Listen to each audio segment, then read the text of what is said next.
Good evening. Happy Monday.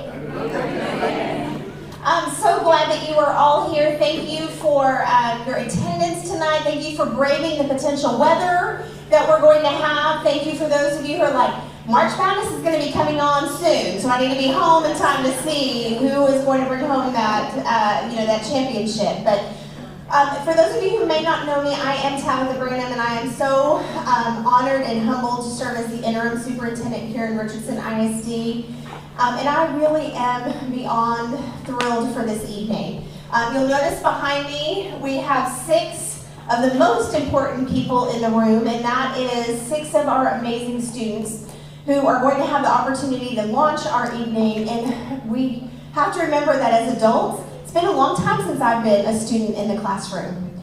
And the experiences and the perspective of our students is so important as we make really critical decisions about what our learning environment needs to look like to set them up for success. But really the purpose of tonight is for us to come together as a community to really talk about what we want for our graduates. I have a sophomore in high school. I also have a first grader. So this work, I know, right? Yeah, and then I have 2 in college too, but we won't get into all of that.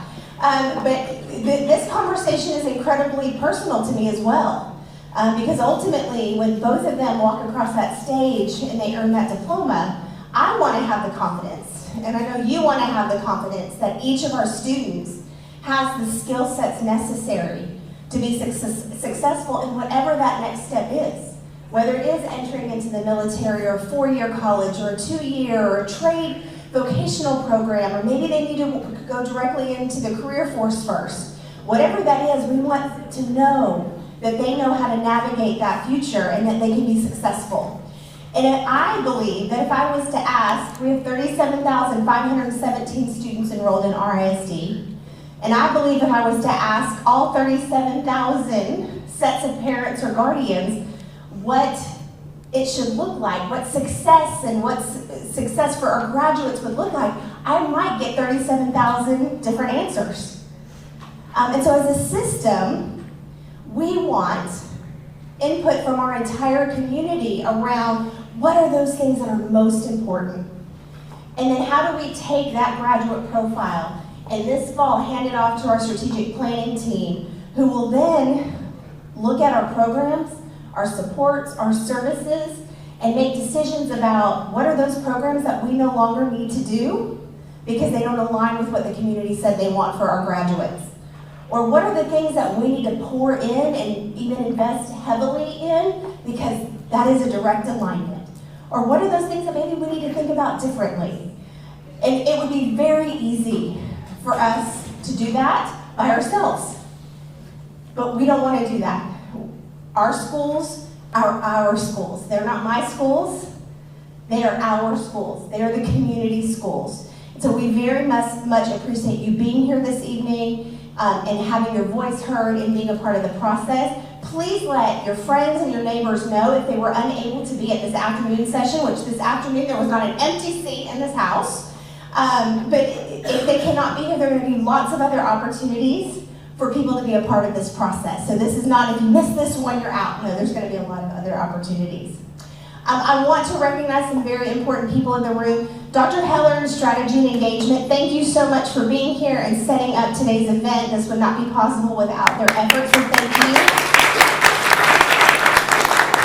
We also have Teresa Ordonez in the back. She is providing bilingual translation services. So if anyone needs that, please feel free to connect with Teresa and she will support you in this process as well. And then ultimately tonight would not have been possible without the support of our Board of Trustees. Again, the outcome of this is one of the things that they will adopt this graduate profile in June, and ultimately they are going to be the ones that would hold the superintendent and our team accountable for its implementation. This is one of those things that they are going to measure how are we doing in ensuring that our students really graduate with those skill sets. So Megan Timmy is in the back. Thank you, Ms. Timmy, for being here tonight. And then on behalf of the board, I think Mr. Poteet is going to share a few words of welcome. So I will hand the microphone over to Mr. Poteet.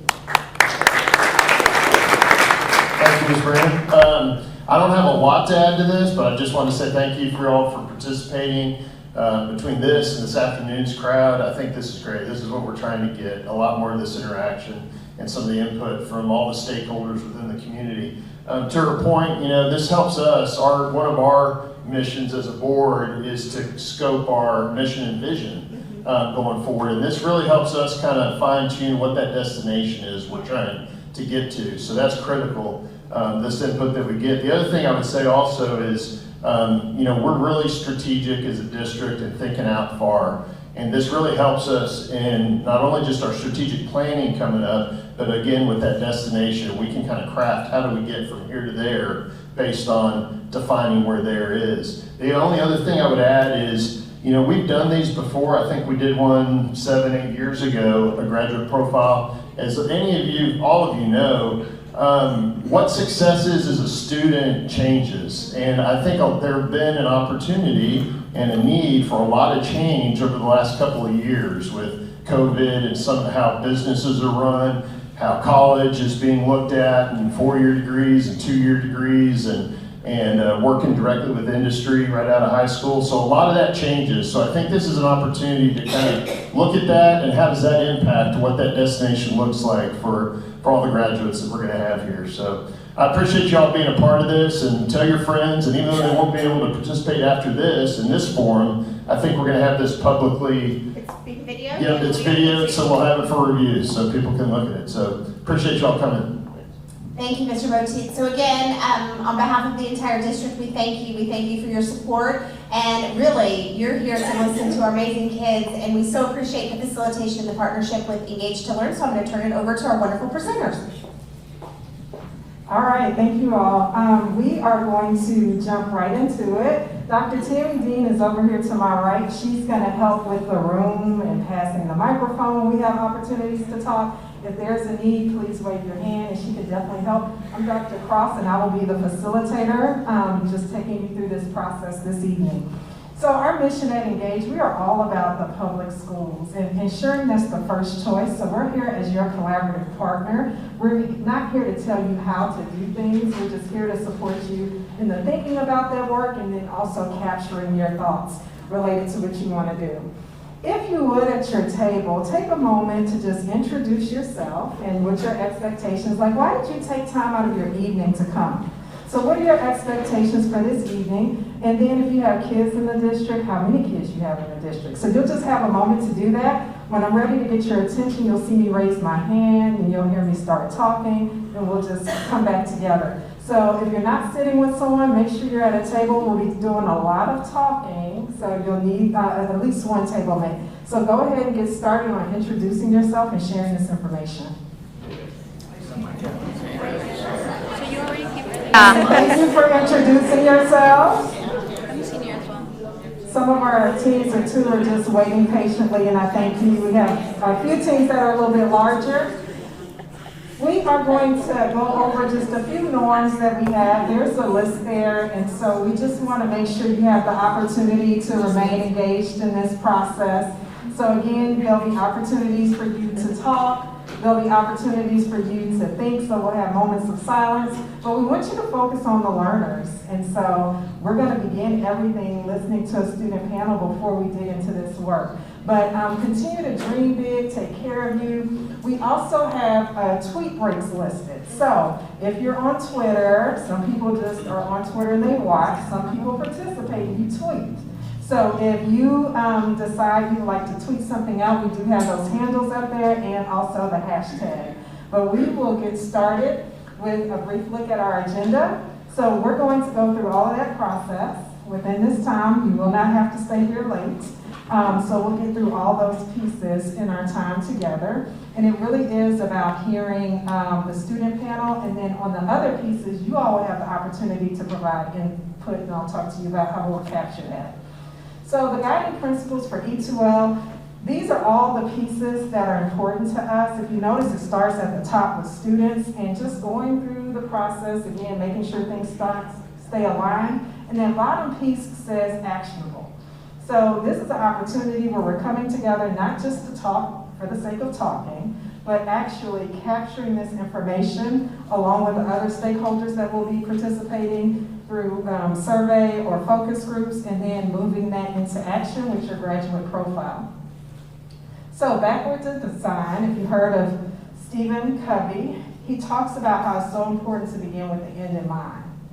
And it means to know where you're going so that you better understand where you are now, so that the steps you take are always in the right direction.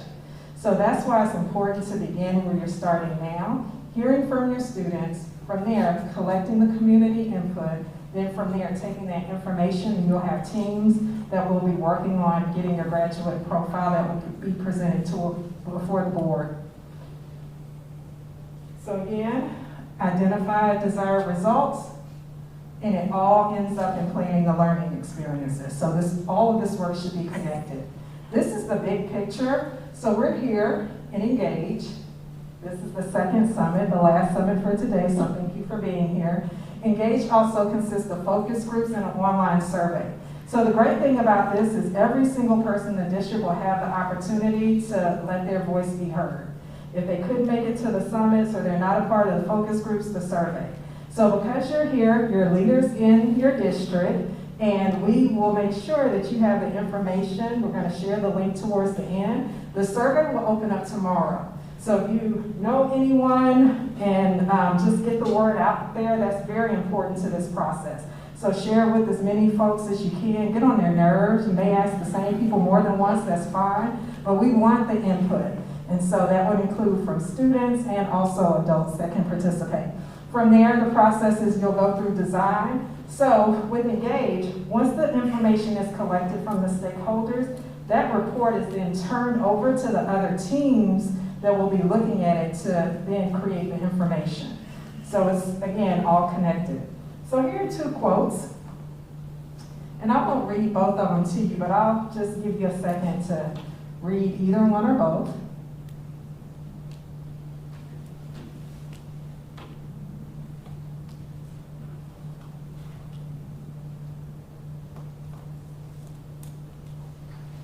So really, that top one, if Rip Van Winkle were to wake up, we would hope that's not the case, that school would still be recognizable, but there is a chance, and that's why we're here, to talk about that, to make sure we know that great things are already happening in your district, but to make sure we continue to get it right by staying updated and hearing from our kids and taking the time to think about learning.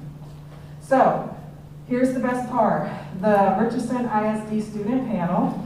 And we'll get started with the students. They are going to introduce themselves. They're going to say their name, their school, and their grade level, and then we're going to jump into some questions. If you either have your phone or something where you can take notes, you may want to take notes because you're going to have an opportunity to think about what they're speaking about and also use some of their thoughts as you're responding to questions that will be coming up in just a bit. So we'll go ahead and start. Hi, my name is Hayal Sanchez, and I'm in the 8th grade. Hi, I'm Emily Suzuki, and I'm a 12th grader at J.J. Pierce High School. Well, I guess I have this one, huh? Hi, everybody. I'm Sydney Banks. I'm also a senior like Emily, and I go to Berkner. Yeah, try and take it out. Yeah. My name is Foster Timms, and I'm an 8th grader at Apollo Junior High. My name is Mary Carmen Hernandez, and I'm a senior at Pierce High School. My name is Zach Fuller. I'm an 8th grader at Lake Highlands Junior High. All right, if you all want to hold those mics just as long as they're off, and that may be easier for you, so feel free. Thank you. So here's the first question. What are your hopes for your future? And anyone can start. Okay, so I plan to be an architect in 10 years from now. I plan to get my bachelor's, maybe go back for my master's, and then from there go and get licensed. I want to really give back to the community, whether that be designing for Richardson or something like that. Okay, I'll go next. So my hope is, for my future at least, is that I'm in a place where I'm financially successful and I have a really good career around me. And hopefully in 10 years' time I can do that. My hope in the next 10 years is to be a physical therapist. Now, while I'll probably change my major 2 or 3 times, that's okay. But yeah, I hope to be a physical therapist and just like what Sydney said, be financially stable and independent.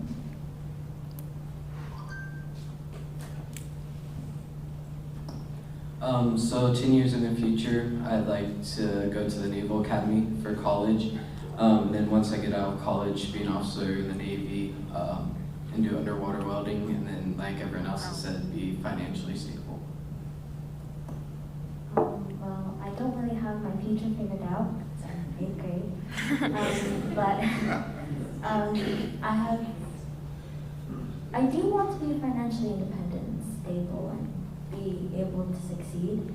I either want to be a architect or a nurse or doctor. I do know that whatever I want to do, I want to try and come back, and then I do end up wanting to be a teacher. So after I succeed in what I do, I want to be able to teach other people how to look for it. Good answer. Good answer. I like that. When I grow up, I want to be a lawyer. So 10 years from now, I'll probably be in the middle of, or at the start of getting my master's degree for law school. All right. So this is slightly similar. This is what you want to be able to do 10 years from now. So if you already answered that and maybe you want to add on to it, or if you didn't get a chance to answer, you definitely can now.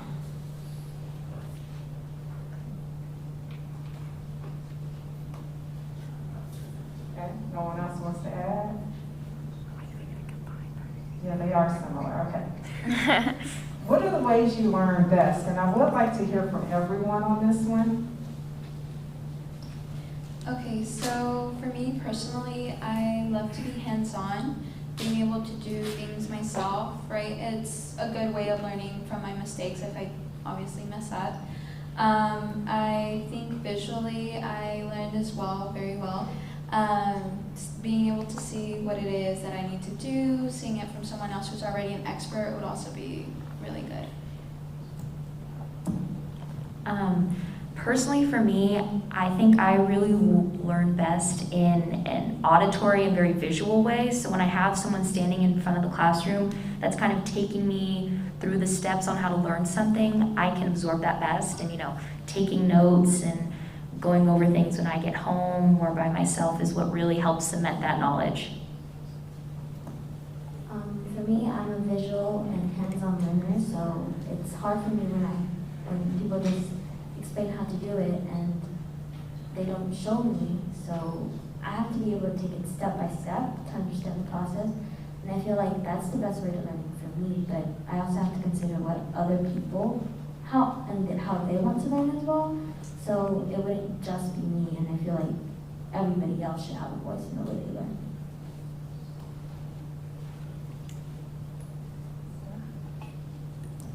I think I learn best if like a teacher shows me, because I play sports, so it's easier for me like if a coach like shows me what to do in a play, or like in school if they show me what to do, just because I think it's easier for the teachers too sometimes, just because they can show you how they want you to do it instead of just explaining it and you may do it wrong.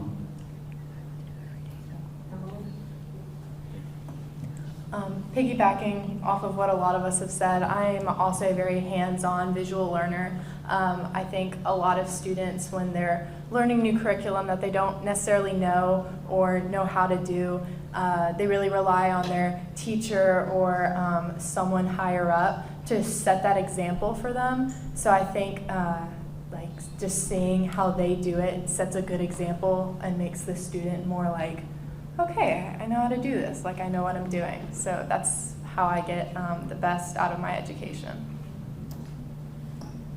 I learn best by working in a group setting where I can experiment with other people and figure things out as a group, and that's helped me figure out a lot of stuff that by myself I don't think I would have been able to figure out. All right, thank you everyone for answering that one. So this next one is, what are the things that make you interested in school? For me, I especially like the fact that my friends are there, or that I have a teacher put forward, like my AP Spanish teacher. She's always been able to help me with any situation I have. So, like, if I have trouble with social studies, she has a minor in social studies, I believe, and she's always been able to help me with that. So now I excel in social studies, and in my Spanish classes, she motivates us to try and pass at least half of us to pass our AP classes, or like our AP class, so we can all get a prize at the end of the year if we do pass this hard exam. So I feel like what interests me is my teacher, who I look forward to, and my friends, and the fact that I have some favorite classes. So honestly, school itself is one of my favorite things to go and enjoy. So I'd say school is what interests me. All right, anyone else want this? Some particular extracurriculars. So I remember like middle school doing choir, and I really enjoyed it. Here in high school, I did dig into like different things. I did do athletic training, so being able to go and see how hard like athletes work and being able to help them to achieve those goals was also really interesting to me. So that's what motivated me to keep going every day. Something that really keeps me interested in school is engaging in more relevant content. So like in specific classes, I know sometimes it's really hard to get through material because it's so stale. Like at least for me, when I was in APUSH, I was like, I can't do this. I don't care about the War of 1812. Like this has nothing to do with my life right now. And especially whenever, like for me, I was going through COVID. So I don't care about 1812 when we're going through our own thing of history right now. So for me, when we talk about things that are happening outside of the classroom, inside the classroom, I can really stay like engaged, and I want to know more, because this is something that affects me personally in my life now, instead of kind of going back and talking about something super boring, you know? No offense to history. Yeah, no offense to history teachers. Love history.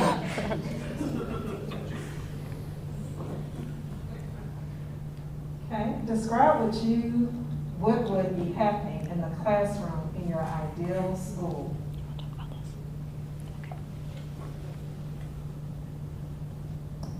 So in my ideal school, in my ideal class, it'd be classes that were tailored to the pathways of what you wanted to do later on in life.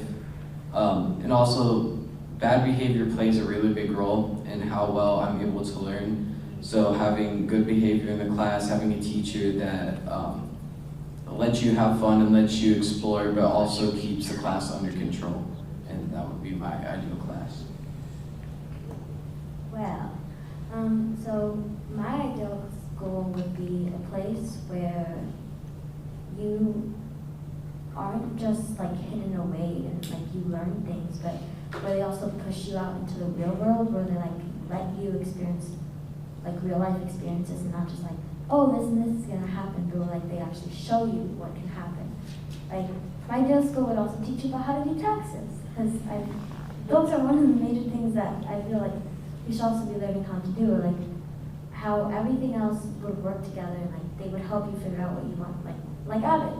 Abbott helps you figure out how to do life, but like they mainly focus on colleges, but I want them to help us and to show us what would happen during that process. So my ideal school would show you your real life experiences, or at least try to show you real life experiences. Okay. Anyone else? If you could decide what to do every day in school to prepare for the future you want, what would you be doing? I have a really great answer to this. I think a lot of times school really guides us towards a specific pathway. So if you're good at math and science, take these classes. If you're really great at art, take AP art. But something, at least, that if I could choose what to do in my school, I would really like the more interdisciplinary approach to it.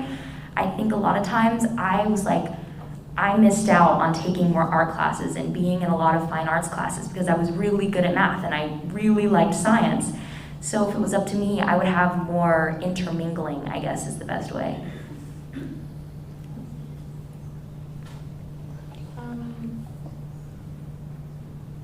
remember this theory that I once had where they should give you tests in school and try to like, it was when I was little, but they would give you, a test and see what you excelled the most at, like what she was saying, but they would focus on your talent or like any other talents that you do and see if you'd actually excel in it. And if you wanted to change it, you could, but it was like, it reminded me of something because I love to do one thing that I was always told that I could, like I was always told that you have to focus on your studies.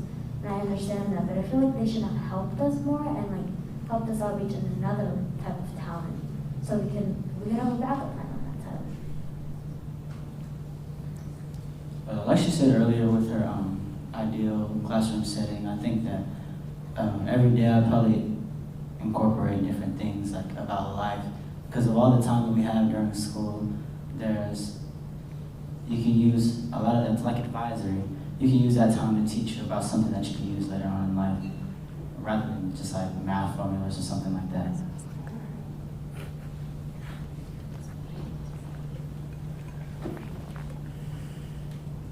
You like that?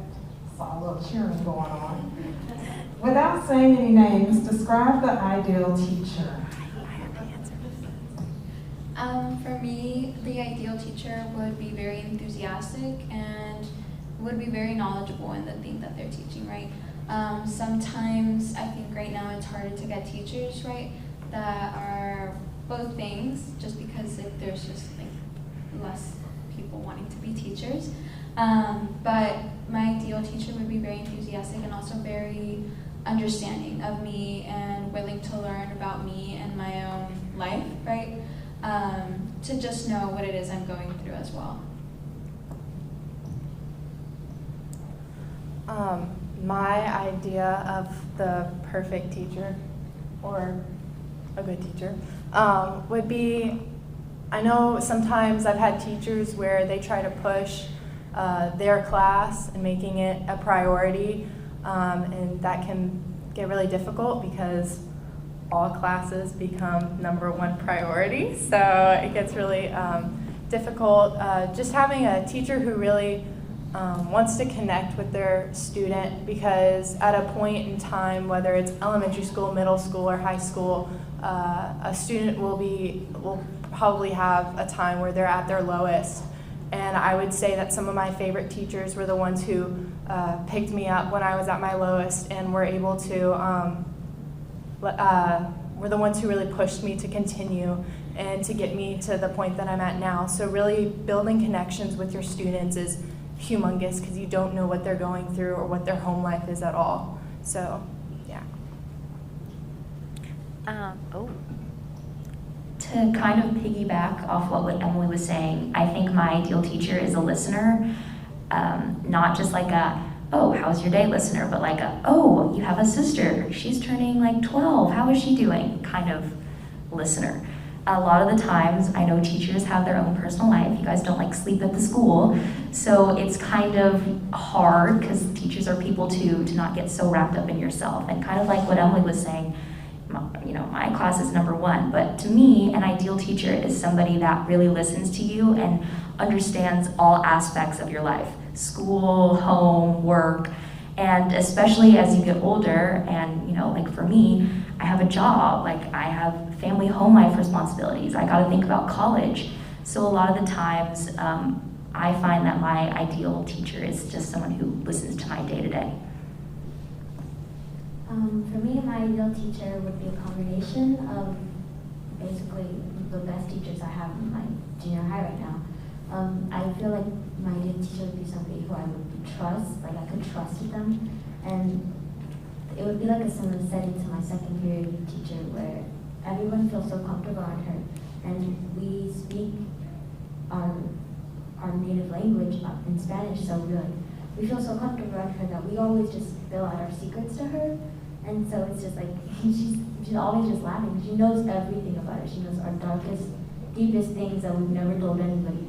All because we just talk to her and we trust her that much. And she may sometimes be rather extra sometimes, but she understands that sometimes all you need, we need a listener, or we need somebody who understands that all we want is someone we can trust. So my ideal teacher would be someone I can trust and tell them what I'm feeling at the moment, like I do with my secondary teacher.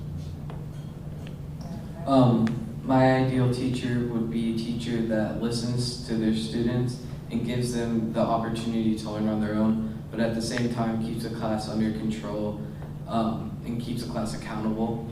I love teachers that allow me to do group work and not so much focused on teaching us, like standing at the front of the classroom giving lectures. And then also having a teacher that understands 504s. Like I have dyslexia, and some of my favorite teachers have been able to understand what a 504 is.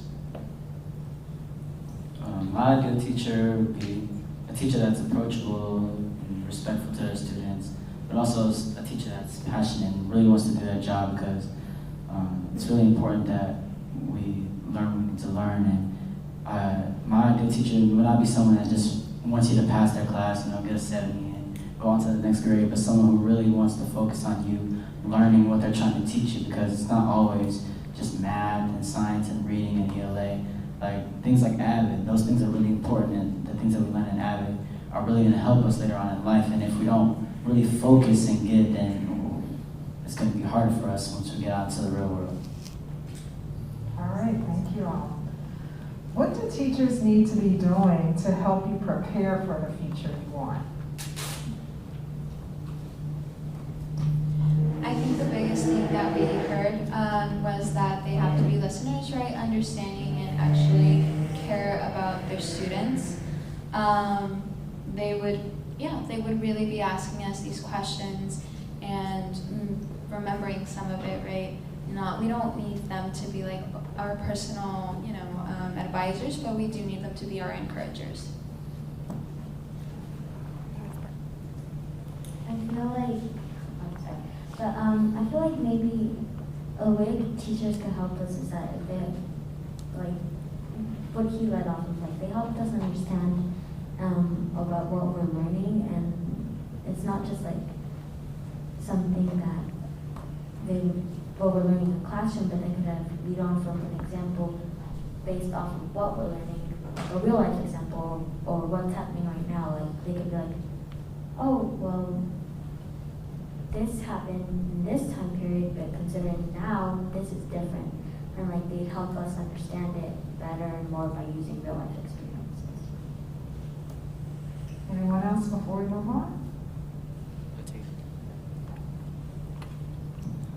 I think that if they tried to incorporate some of the things that we described in our ideal teacher, like if every teacher just took one of these things that we said and they tried to kind of use it in their classroom, it would probably be beneficial to everybody.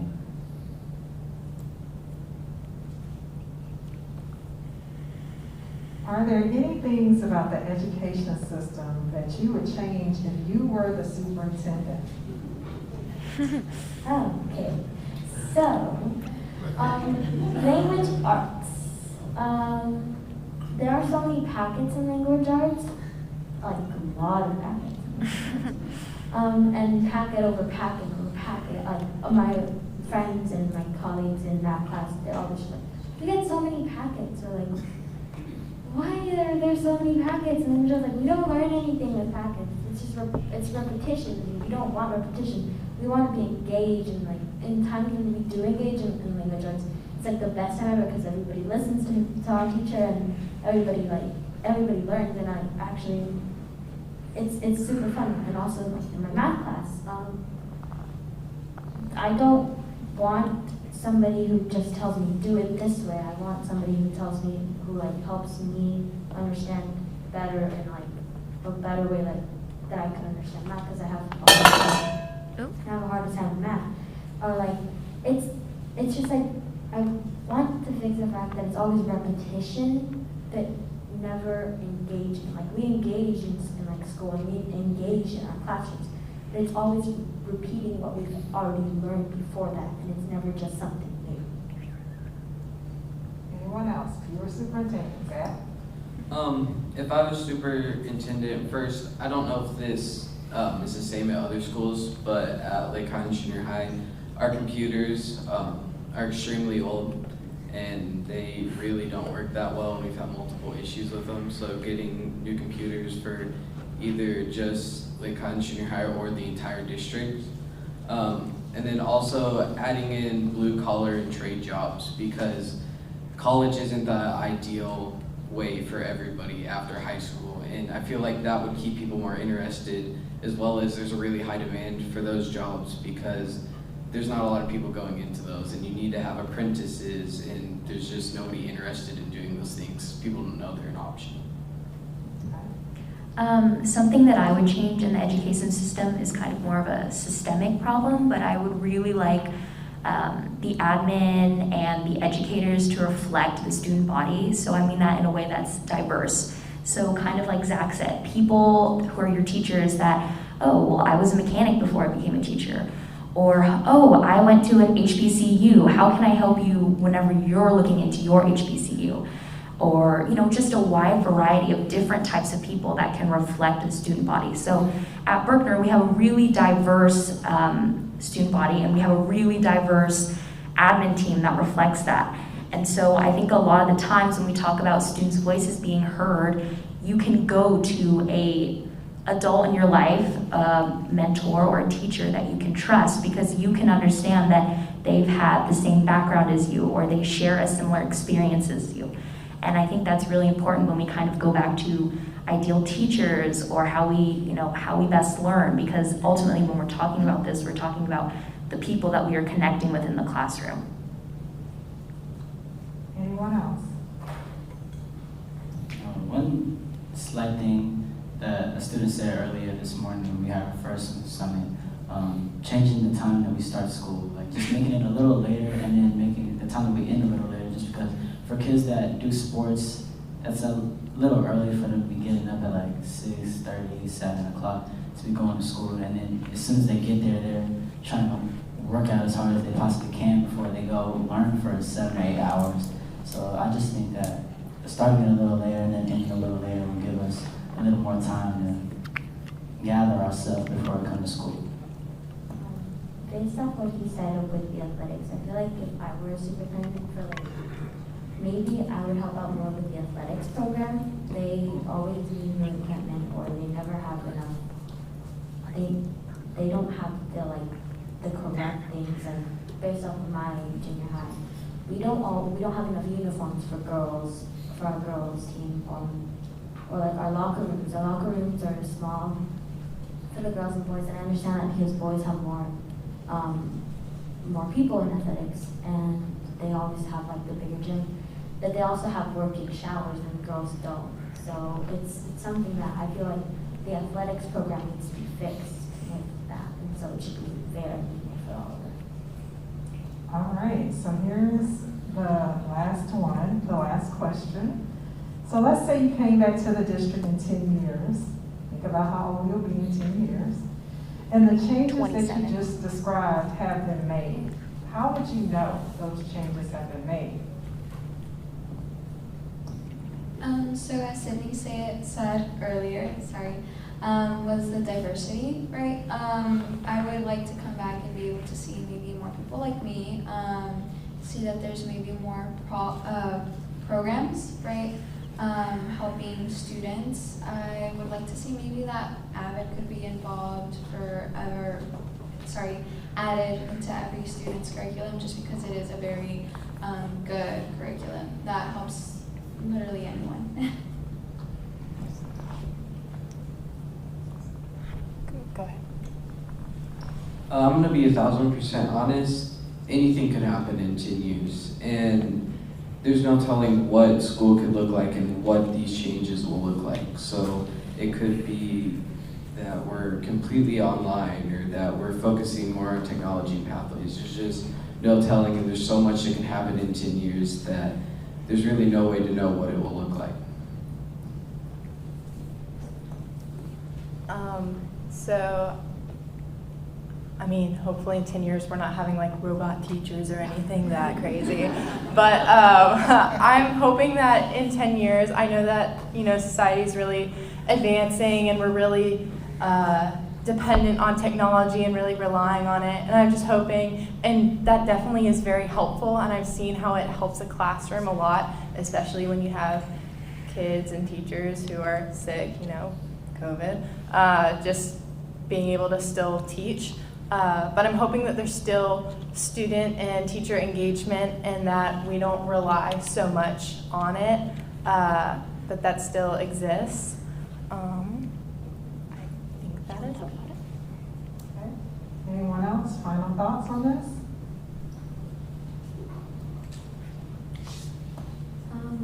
Like you said, anything could happen in 10 years, but I feel like, also what you said, I feel like there should be more, like, hopefully there will be more engagement and that the future generations understand that our mistakes are something that they can now work on. And so whatever we are now trying to perfect, like we're trying to fix, that they have a better time than us. So I feel like maybe they should, like, hopefully everything is better for them than it is for us right now.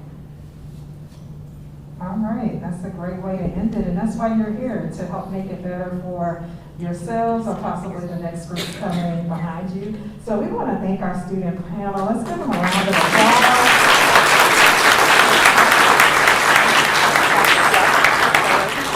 We know that some people really fear speaking in public, and y'all have done such a great job of speaking up and allowing your voice to be heard and your own thoughts to be shared with this room. And we promise you that we will take what you said and we will use it, because we're remaining student focused throughout this process. I saw people jotting notes. I saw people just, you know, like, I'm gonna remember that. So I do appreciate you, parents. Thank you for bringing them out here. School administrators, if you're here and supporting them, thank you for being here. But we're gonna excuse them as we move into the next portion. Thank you all. Thank you.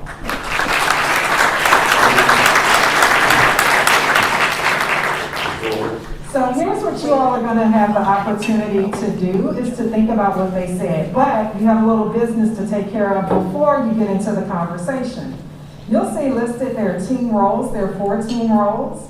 And so if you have less than 4 people at your table, guess what? Every role still has to be filled.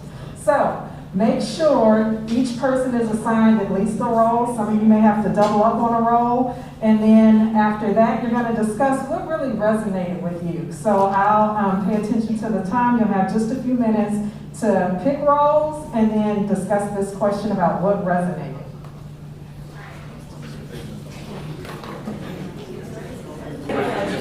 If you could close out your conversation. Hopefully you have team roles picked. If not, make eye contact real quick. Make sure you at least have a time manager. That's going to be important. All roles are important, but the time manager is going to keep us on track on these discussions. We have 2 tables that are going to share their thoughts beginning over here. So I know there was a lot of great conversation, and we'll start with this table.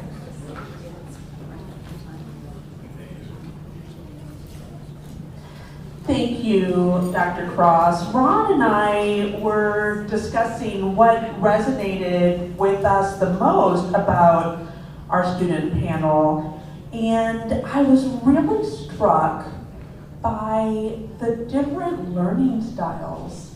And I was thinking about how can we accommodate all of those styles. We had auditory learners, and students who want to learn in a group setting, and students who are visual learners. And I want to make sure that everyone, every style of learner, gets the most from their Richardson ISD education. Thank you. Thank you so much. And our second table. Well, she took ours, so there. So we have to go with Plan B. And that was with the young lady on the end, and as well as my son, in regards to the athletic program and them needing more updated equipment, and maybe looking at the young kids' time. Because like I had to have them at school at 6:30 in the morning.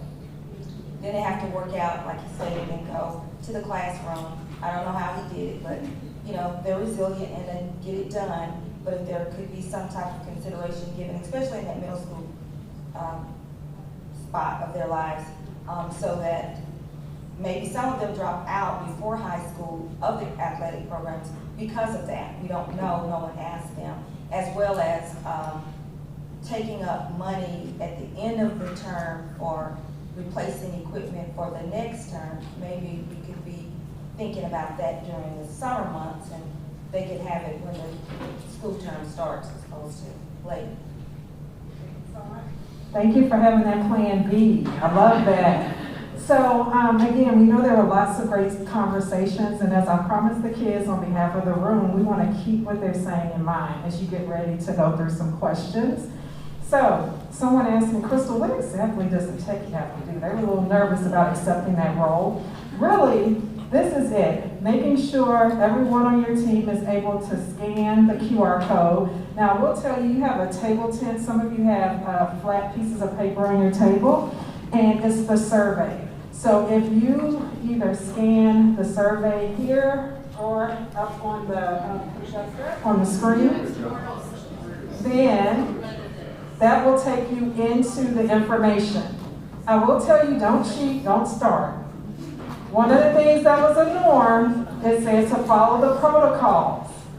So we have protocols for answering the questions, but Techie, that's what you're making sure, that everyone can get into this. If you are having trouble with the screen scanning, at the bottom here, if you type this in as to your browser, and then you'll have to enter this code to get into the event or the survey. Again, if you're scanning the QR code, then it takes you right in there. You don't have to worry about an event. So again, this is where you will be answering the questions that we'll be going through in just a moment, but stay with us. Your table needs your thoughts. So how has technology changed the world? I think it was Zach saying that, 10 years from now, who knows what it's going to look like? And I saw some people like nodding their head in agreement. So if you just think about this, these are different areas, not every area is listed, but drone deliveries, building cars. One of the kids said, we hope teachers won't have robots in a few years. And so again, just kind of thinking about technology, not saying that can't happen, but it definitely has happened in some industries.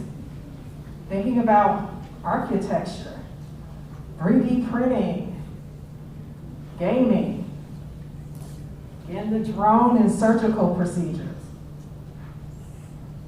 So as you would probably already know, you all may be in careers that you notice this, is that tech and collaboration, those have definitely really evolved across time.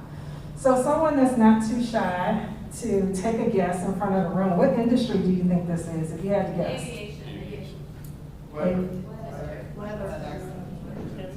Great. Mike is my closest, transportation. This is a trucking company. Yes.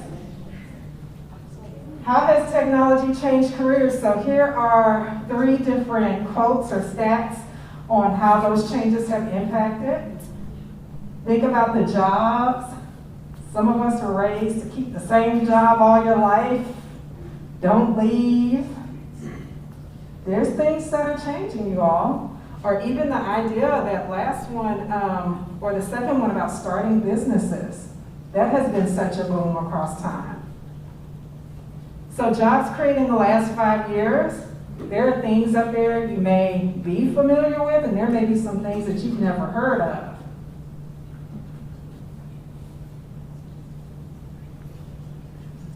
And these are jobs with salaries, okay?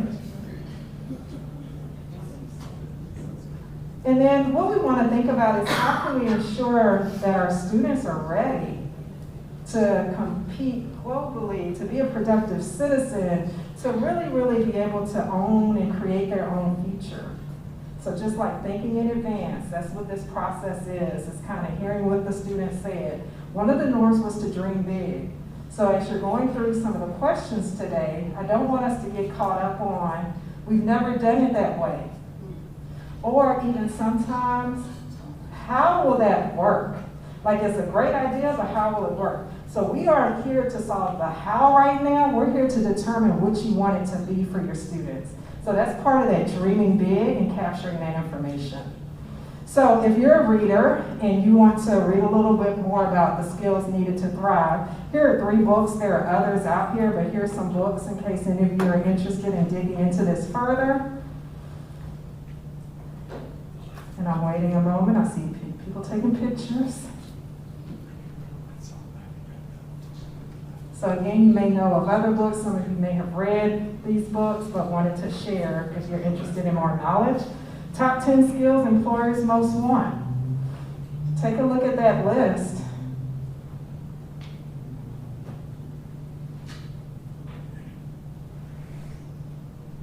So as you can see, there are things that are very technical, like 7 talks about the technical piece, and like 8 with the software, but the pieces on there about team structure, make decisions, and solve problems.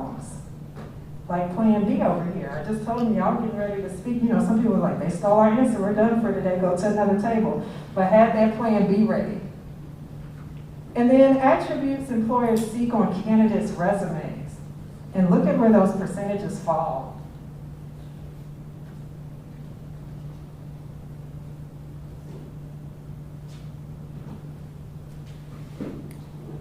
So yes, technical skills is down there towards the bottom, still important, but look at some of those other pieces that, like the ability to work on the team, the communication piece, written and verbal. So just a couple of different things that they want, and those percentages are good to think about.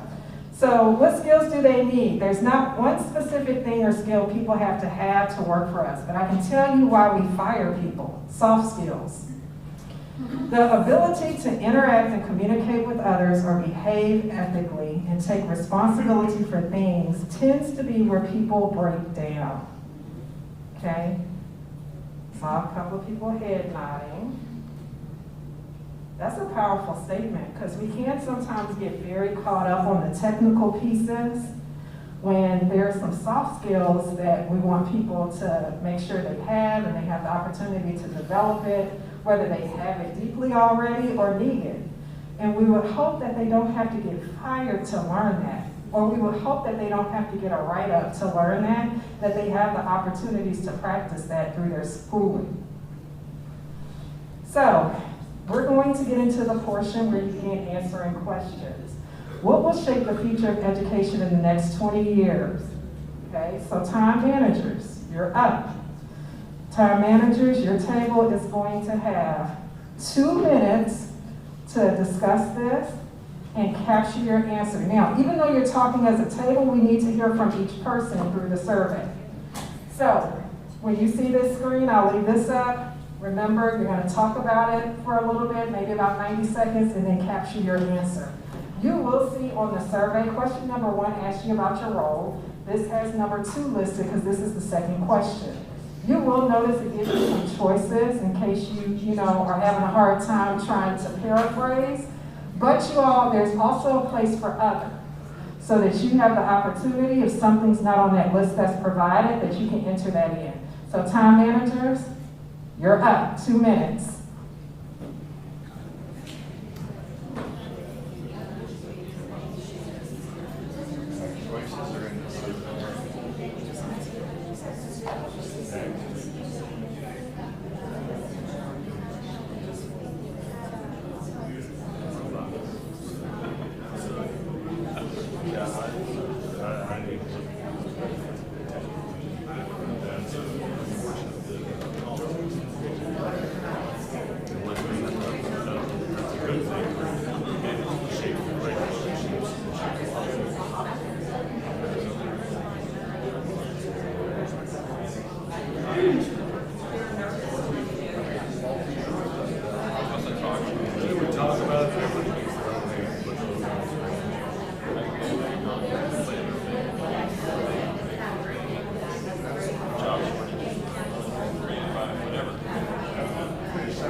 Okay, make sure you capture this. Remember, each person is inputting a final answer.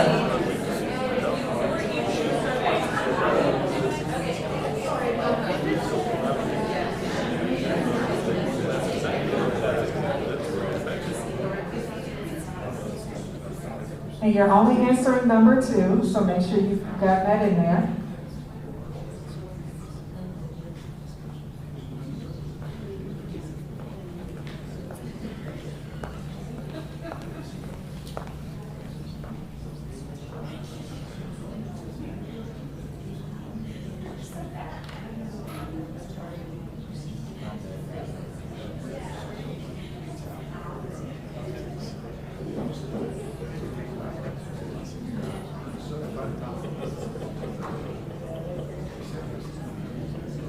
Okay, so hopefully you've captured your answer.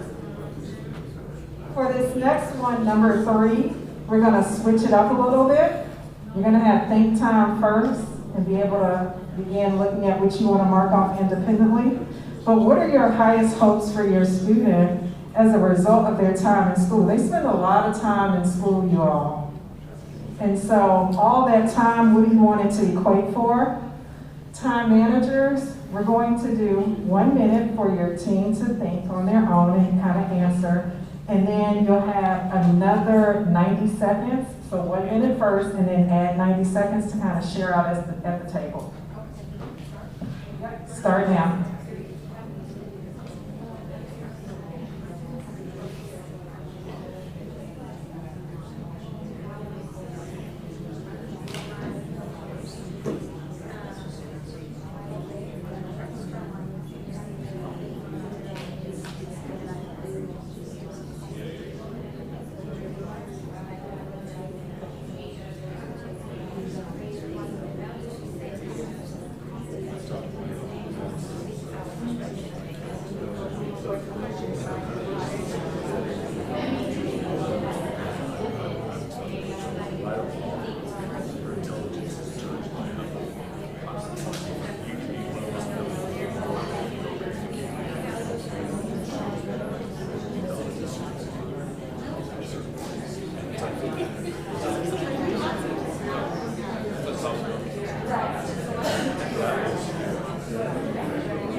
Okay, so that was time, or close to it.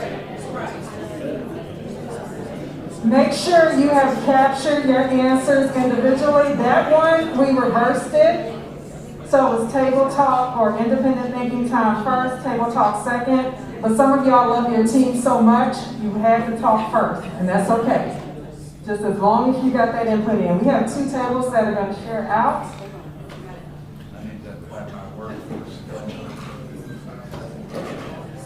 Okay, so we really think it's important to communicate. So communicating well, verbally and in writing. And we also like citizenship. We think that's really important. So make valuable contributions to the local and global community. And then our third is cultivate individual strengths and passions, because that engages the students and gets them excited about learning. Thank you. And our second table. So we talked about that by the time students graduate, that they've been challenged and that they've learned to consider the world where they're faced with various points of view, and that one of the ways that we help cultivate that is by not having them specialize so early, because the message that they often get is like just STEM or just humanities, but when they've been able to experience classes and advanced classes and like both of those realms, then they're like that interdisciplinary study helps them for whatever happens next. And I was saying that I'm a parent and a teacher, but I coach a group of kids, and I'm an English teacher and she's a math teacher, and it's been incredibly helpful to both of us and to our students to be able to look at content that includes humanities and arts and literature, but also high-level math and music theory and a number of things. And oh yes, all of these things work together to make their minds work well and be good thinkers. Thank you. And that mirrors part of what was said on the panel also. So remember, even though you're talking as a team, you put your individual thoughts in, so if you decide to go rogue from the team discussion, it's okay. That's the point of this, so to hear everyone's voice, but to also give you some think time. So here's our next one. In today's context, what are the most important skills for all students possess in order to be successful? So you think about success and think about someone thriving versus surviving. So again, there's the question for this one. Y'all are gonna have 2 minutes and 30 seconds total time. Y'all decide what you wanna do with it, if you wanna talk first and then put in input or vice versa. So 2 minutes, 30 seconds for this one.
Hopefully you had a chance to talk a little, get your information in.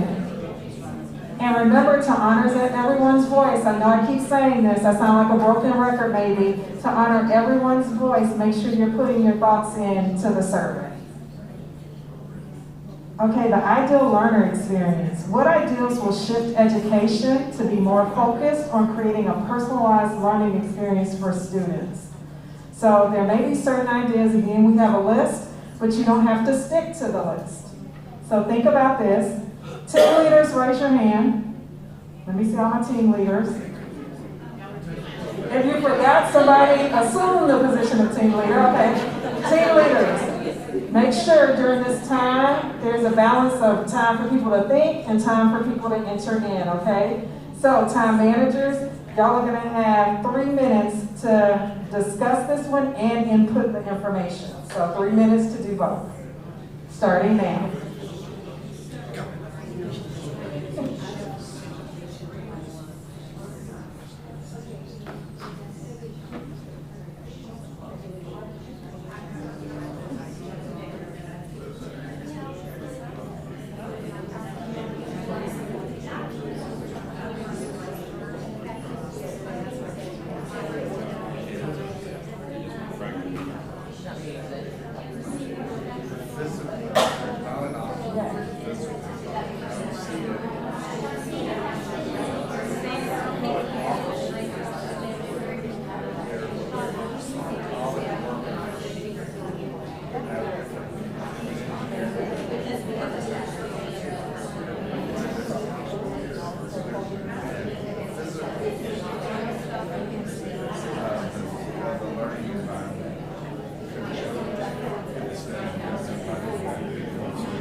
All right, thank you, team leaders and time managers.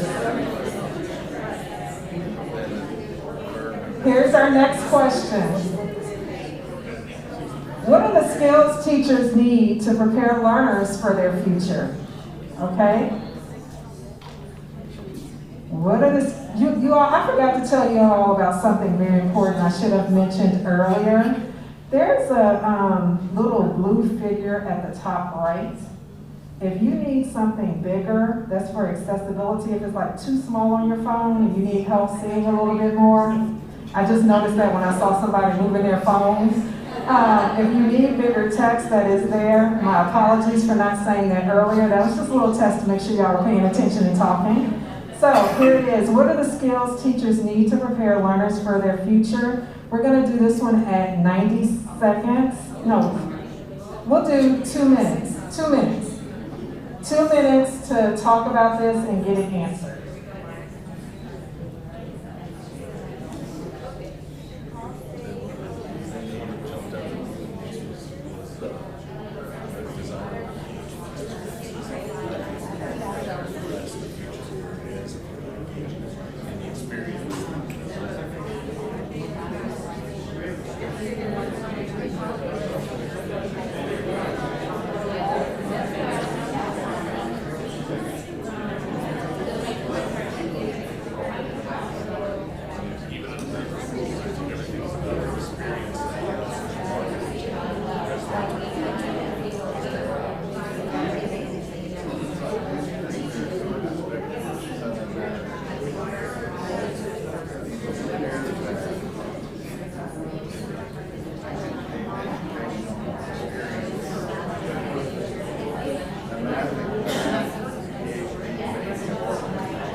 Okay, y'all are getting great at this. Thank you.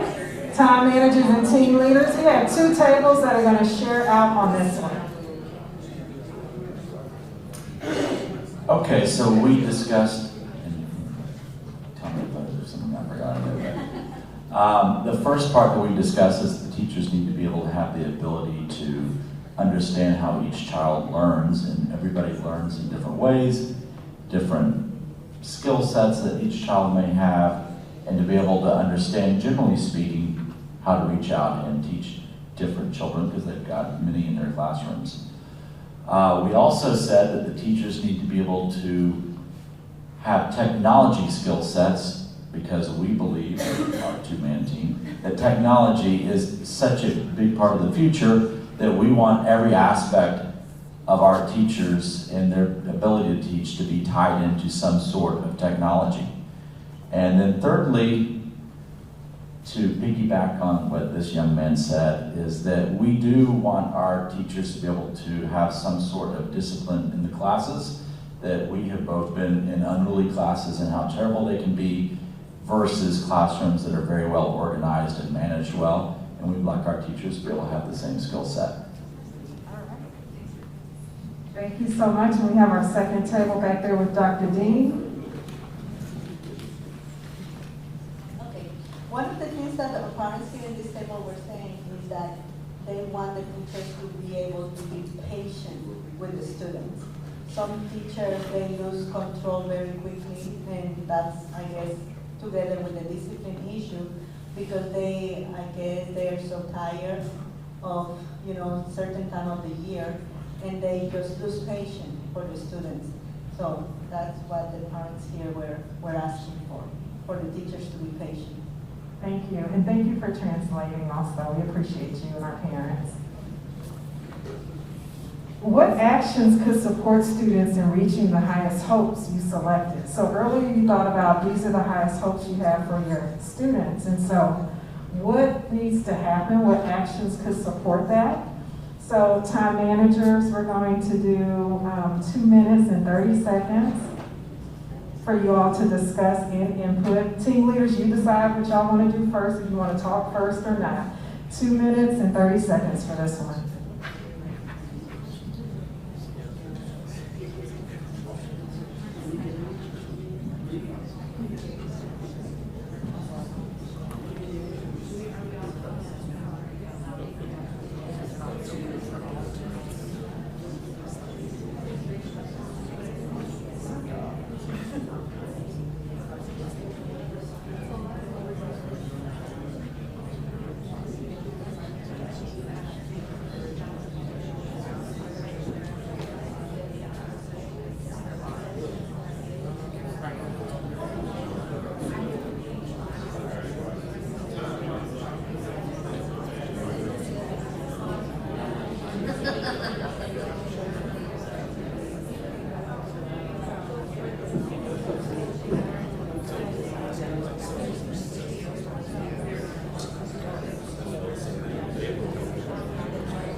Okay, you all, hopefully you had a chance to get that in.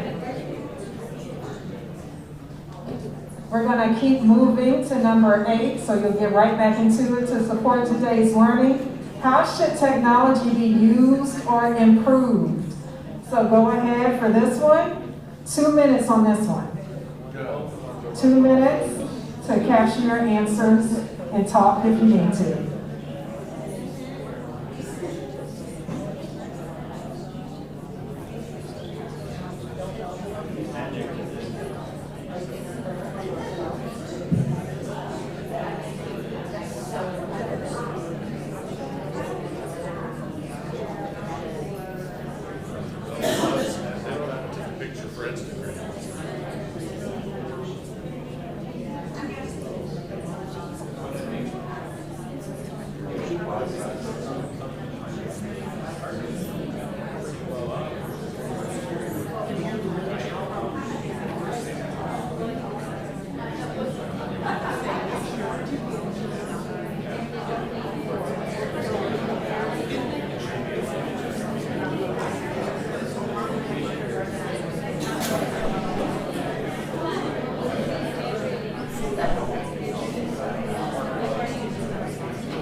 Okay, time managers, your time should be up, now unless you get a little extra time. Here's number 9. How might we measure school effectiveness beyond standardized testing? Because of course we know that there will be standardized testing, but what are some other options for that?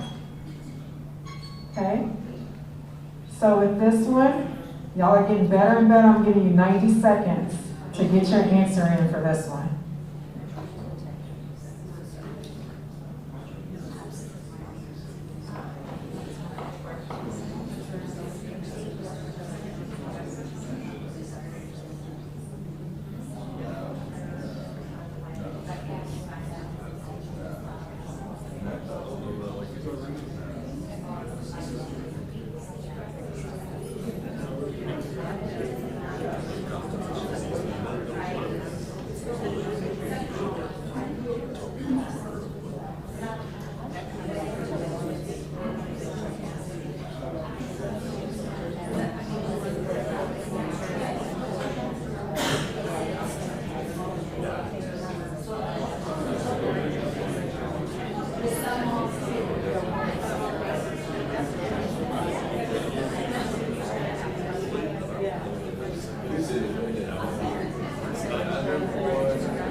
Okay, so you're about to embark on your final question for this evening. That is question number 10. How can businesses and community organizations work in concert with the district to better prepare learners for their future? You all, when you get ready to submit this last question, you're going to be prompted. It's going to ask you yes or no. You're going to hit no to submit your survey. Okay, so with this last one, you'll see a yes or no, hit no, and then submit. If you need help and your techie can't help you, then just wave your hand and we'll make sure you get that input. So you'll have 2 minutes to answer this one and get it in, hit submit.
Okay, make sure you have selected no and your survey has been submitted. And we have some tables that are going to share out. So we'll start with Dr. Dean's table.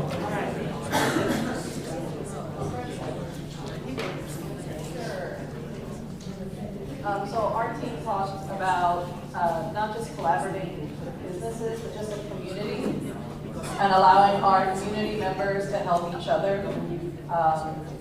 There are plenty of families out there that are struggling now. We have a couple families luckily who aren't. So to give everyone that opportunity to kind of work together and one collaborate with the other. I like to provide the hands-on. We heard that quite a bit from our student panel as well. Kids just want to get out there and get their hands dirty. Like we mentioned earlier, kids says they want to be a doctor, but they don't realize how gross humans are. We'd rather they figure that out early than, they're $30,000 in debt. So that's something where our community partners can really come in and give students those opportunities to learn more about themselves and what their interests are. All right, and then I have a table back here that's going to share.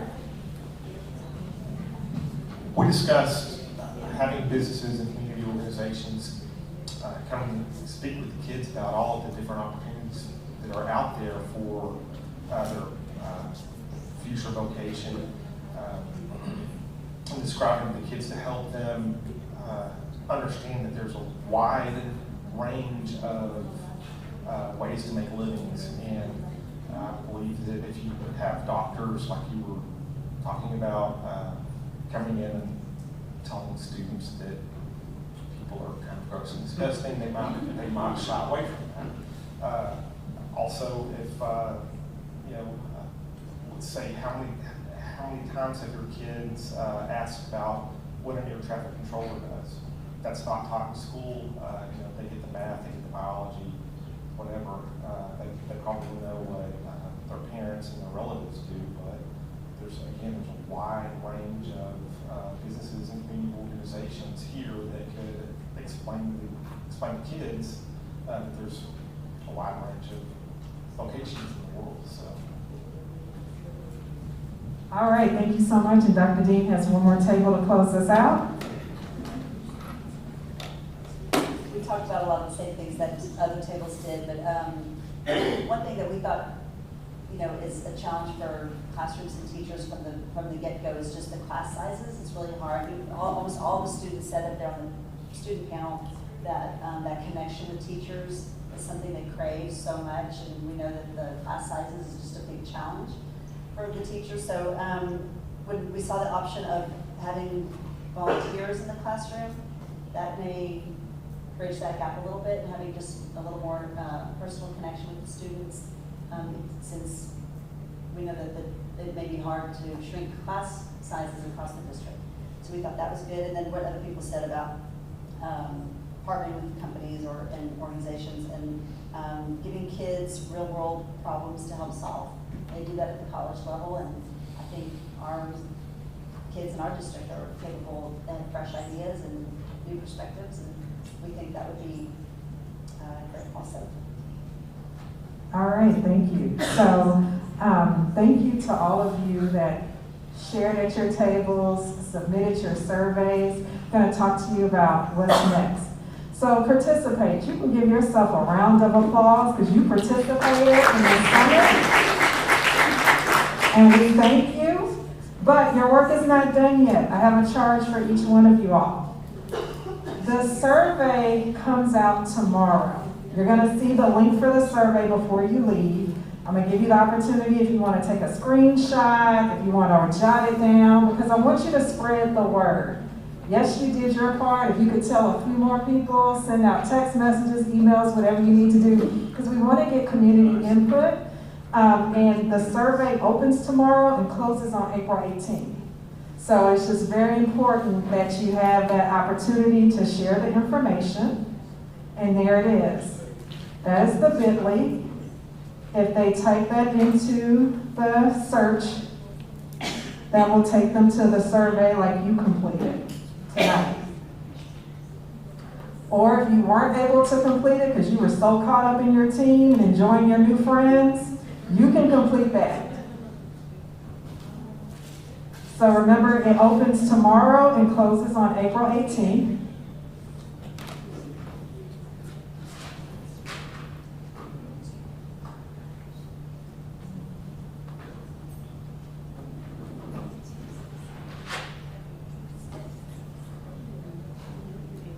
All the pictures are captured.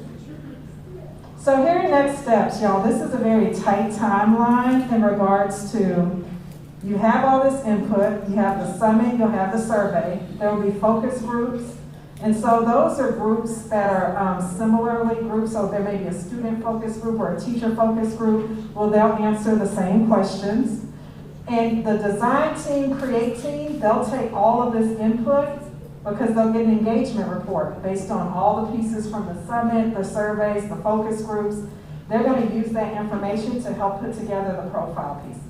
So or the graduate profile. So as you can see, by June 6th, this information is being presented before the board. This school year, all of this is 2022. Someone said, that's very aggressive. It is. It is. In a good way with intention. So I want to thank you for being here tonight, you all. Yes. Question about the design team and the create team and who consists of those? The design team will be putting a call out through our district communication channels asking for nominations. And if needed, we will do a lottery just to make sure we have representation from each of our core learning communities and then all of our stakeholder groups. So students, parents, community, business partners, etc. So we're looking through our district communication channels, school times every week, and our website, as well as Blackboard parent messages. Okay, and they will have the engagement report by then, so all of the data, and that will go on to the design team who will then use it. All right, so now we are really ready to dismiss. Thank you all. You all be safe going home, and we appreciate you coming out tonight.